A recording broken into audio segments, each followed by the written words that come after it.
Hello everyone. In this video, we're going to be introducing the oligopoly market structure type. This is the last market structure type that we'll be covering in the class. And like I mentioned in the first video of the monopolistic competition videos, this is the second half of chapter 10 in the textbook. So even though I separated these two different market structures into two separate playlists, you can find information about both of these different market structure types, monopolistic competition and oligopoly, in chapter 10 in the textbook. Now I mentioned that monopolistic competition is the most common market structure type in the United States. Well, oligopoly, the type of market structure that we're going to be diving into in the next few videos, is the second most common type of market structure in the United States. The remainder of this video will be introducing some common characteristics associated with an oligopoly, and we will also be introducing an example, a simple example, that will kind of help explain a lot of the key characteristics associated with oligopoly. One last quick thing to note about the oligopoly market structure is that, as you can see from the spectrum of competition diagram here on the screen, that oligopoly falls in between monopolistic competition and monopoly in terms of how competitive this market structure is. So in other words, you can say that, an oligopoly market structure is less competitive than monopolistic competition, but it's more competitive than a monopoly type market structure. So now we're going to be diving into the lecture notes associated with oligopoly. So now we're going to be diving into the lecture notes associated with the oligopoly market structure. Again, just a reminder that you can find these lecture notes in the second half of chapter 10. So what exactly is an oligopoly market structure? Well, the simple definition for an oligopoly is when a small number of large firms have all or most of the sales in an industry. So an oligopoly is not a monopoly. So remember, a monopoly is just one big firm making all of a good or a service for the economy. An oligopoly has like 2 or 3 really big firms that are all simultaneously providing a certain good or a service to society. So if you think to yourself, what are some examples of oligopolies? Well, like Coke and Pepsi providing, cola beverages is a pretty good example of an oligopoly. It's just 2 really big producers that are selling virtually the same product to society. You could also think of cable providers. There are only a few different cable providers that provide, TV services to everyone. Satellite TV services is another example of an oligopoly. You can even think about like cell phone service companies like AT&T, Verizon, Sprint. There are only a few really, really big corporations that provide a service to society.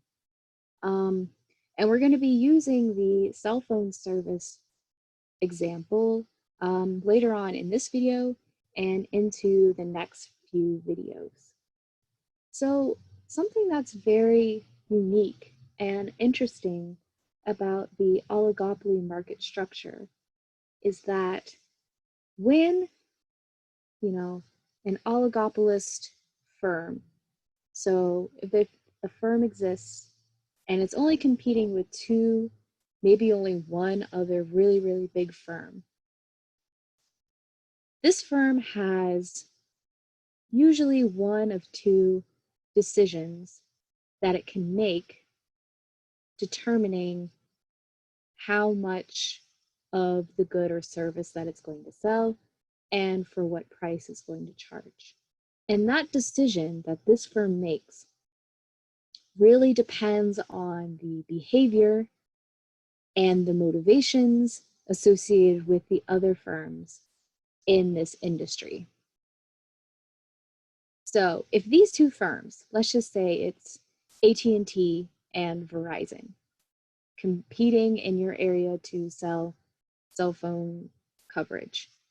If AT&T and Verizon compete really, really hard with one another, if they are, constantly undercutting one another, if AT&T has a promotion that gives you a certain deal if you sign up with them, and then Verizon comes back and has the same deal but maybe a little bit better, which drives the price down. If these two firms are in constant competition with one another, we can say that they're kind of acting very similar to perfect competitors or firms that exist in perfect competition.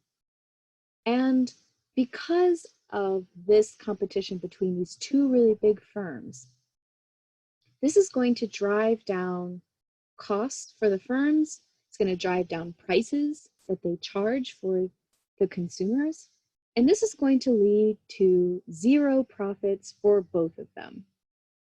So if one firm decides that it's going to start undercutting the other one and this starts a chain reaction, then both of them at the end of the day, in the long run, end up with zero economic profit. But if AT&T and Verizon have some kind of deal that, AT&T calls up Verizon and says, hey, I promise not to lower my prices any more than what they are. And if you promise not to lower your prices anymore, we can both agree to charge a higher price, not undercut one another, and we both take half of the long run profits. In other words, these two really big firms, AT&T and Verizon, could collude with one another, and they can act like a monopoly. And if they are successful in keeping this agreement, this collusion with one another, they could potentially raise the prices for everyone. And these two firms would, in the long run, at the end of the day, walk away with a high positive economic profit. So again, something unique about oligopolies is that the firms and how much profit they make in the long run depends on the behavior of the other firms in the market. So these firms' behaviors are dependent on one another. So if they decide to compete with one another, they get zero profits in the long run. But if they decide to stick to a collusion agreement, they could make really, really high levels of economic profit in the long run. So again, to more formally define what collusion means, collusion is when firms act together to reduce output and keep prices high. So basically, firms collude with one another to act more and more like a monopoly, to make the market less and less competitive. So how do they do this?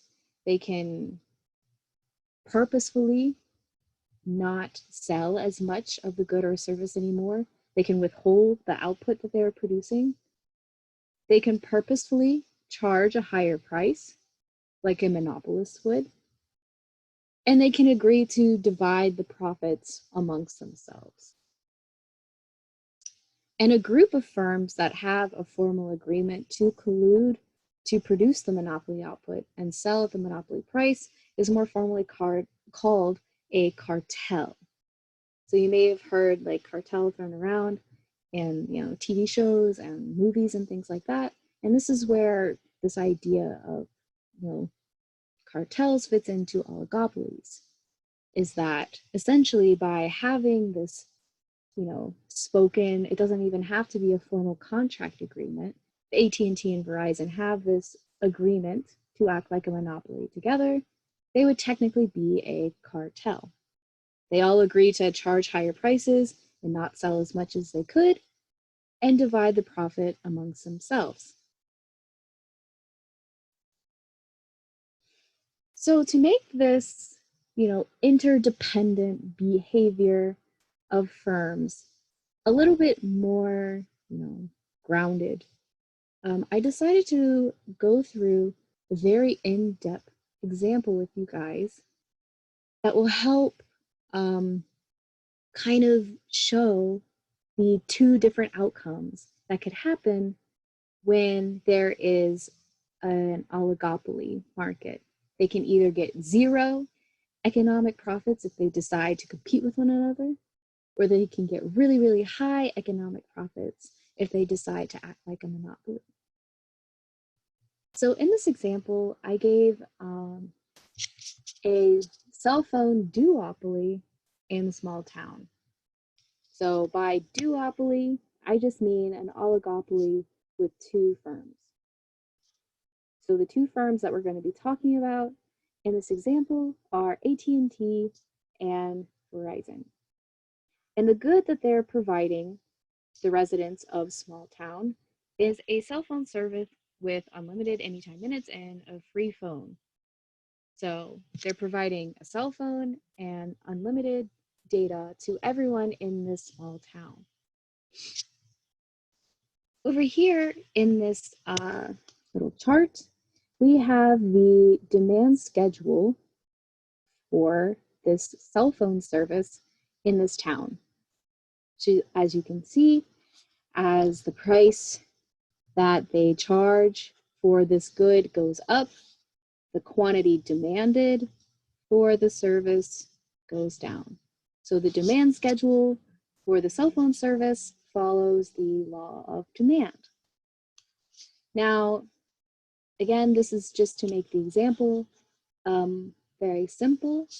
I'm assuming that on the firm side of things, on the costs, these firms have zero fixed costs and a $10 marginal cost.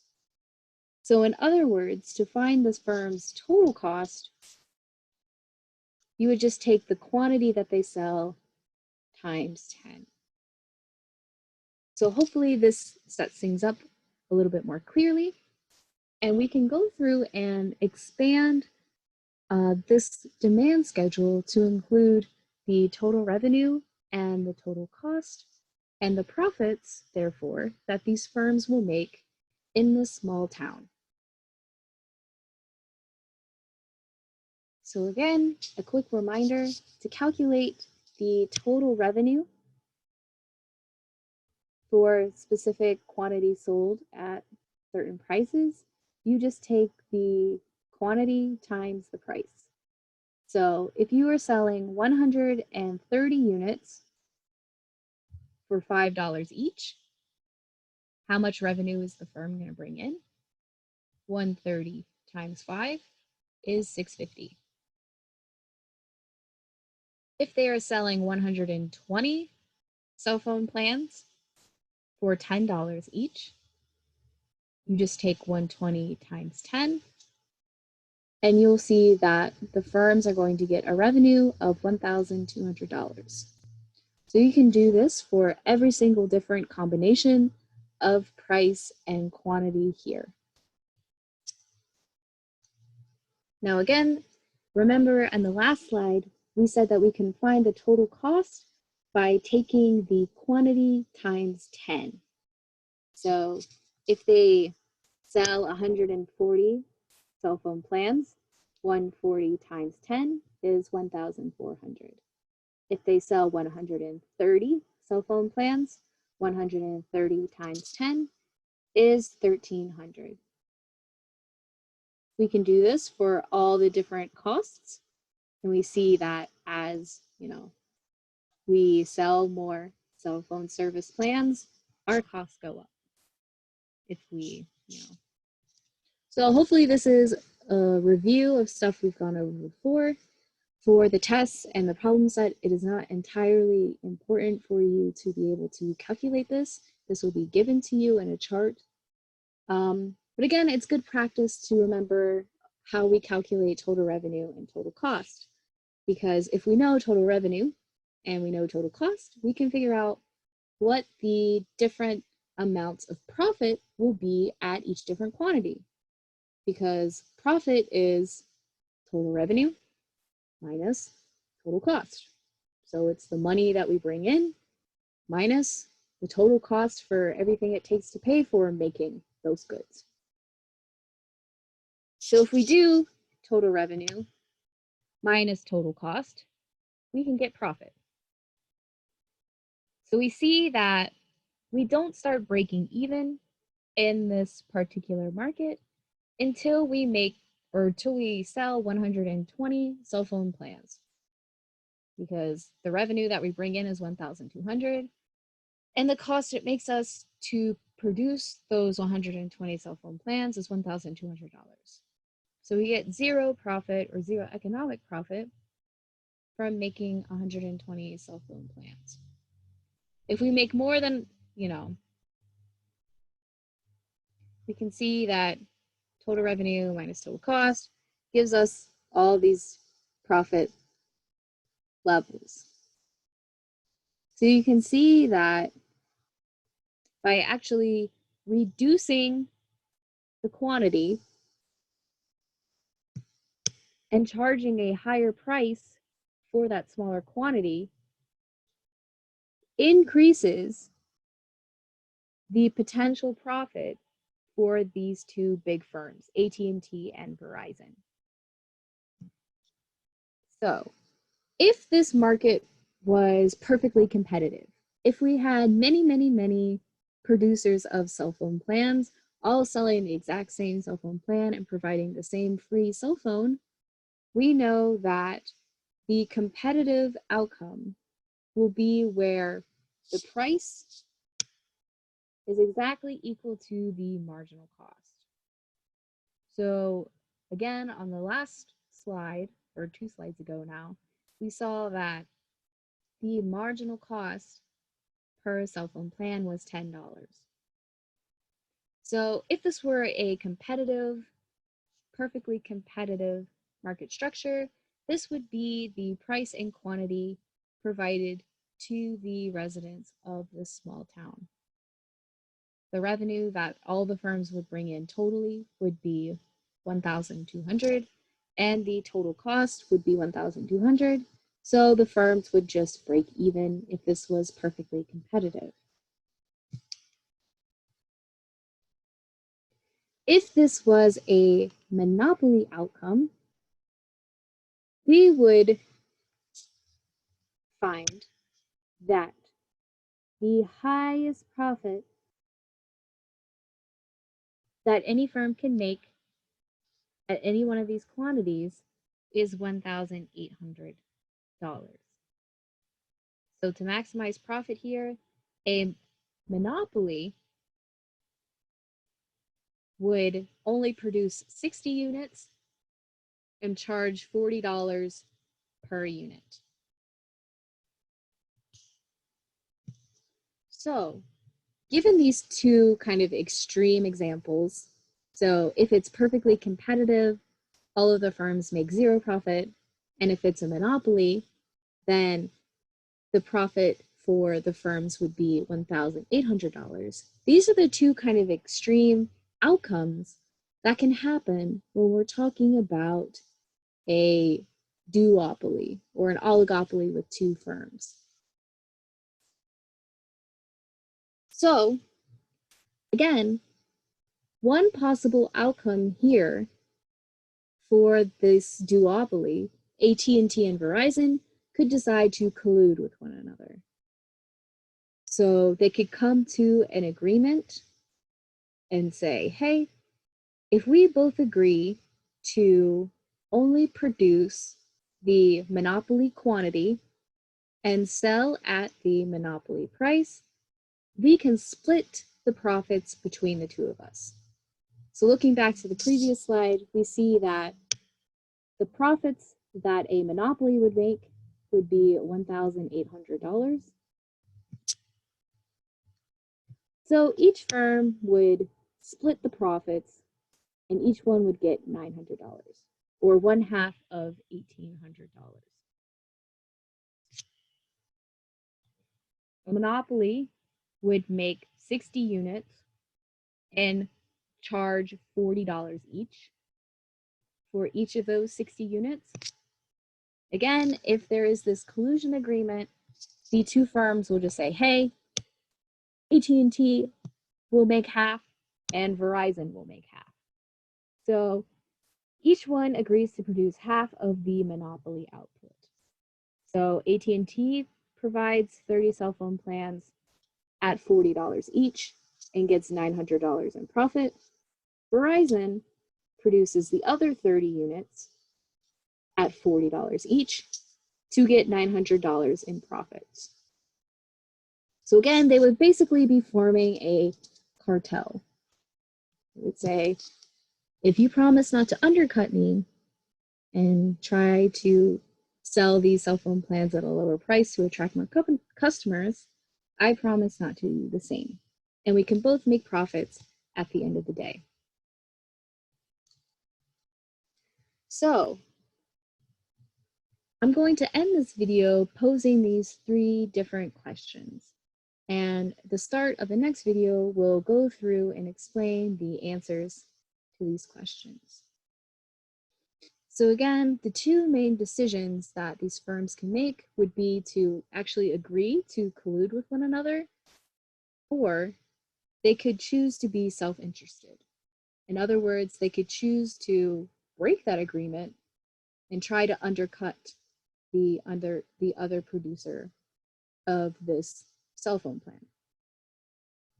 So again, just to reiterate, given the same demand schedule, each firm agrees to produce a quantity of 30, and each one earns a profit of $900. The first question I ask is, if AT&T cheats on this agreement and says, hey, if I know Verizon is only selling 30 units, what if I decide to sell 40 instead? I might be able to make more profits than them, but I don't have to tell them. I'll just do it in secret. If AT&T cheats on the agreement and produces 40 units, what happens to the market price of the cell phone plan? And what happens to AT&T's profits? Is it in AT&T's interest to actually cheat on this agreement? And then the third question I ask is, if both firms cheat and produce 40 units, what will the profits of these 2 firms be? So this is where I'm going to end this video. And then in the next video, I'm going to spend some time really diving into these answers and explaining how, a lot of times collusion falls apart and self-interest usually takes the forefront here. So it's really hard for, these oligopoly firms to really stick to their collusion agreements because of the temptation of higher profits. So again, the next video will be going through the answers to these questions.